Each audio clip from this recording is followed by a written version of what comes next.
Ég er að fara í keppni í Danmörku. Þetta er Evrópukeppni í iðngreinum. Þannig að það eru alls konar iðngreinar, bara allt sem maður getur hugsað þér og ég er að keppa í húsasmíði. Það eru 13 keppendur að fara frá Íslandi. Það eru, ég held, 38 greinar sem hægt er að keppa í, þannig að það er alveg, já, hundruðir keppendur. Þú ert að undirbúa þetta hérna og hvað ætlarðu að gera út?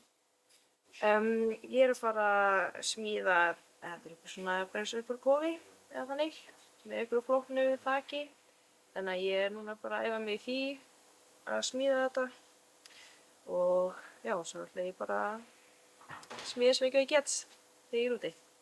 Það er dæmt sko fyrir bara gæðin á skurðum og hvernig efnið er unnið og síðan er líka málsetning, eða þú veist hvort að málin séu rétt.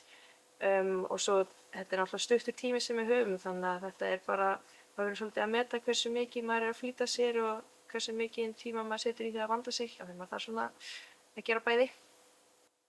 Hvað er búin að vera lengi hérna í smiðinni? Ég er búin að vera hérna að æfa mig bara síðan í febrúar.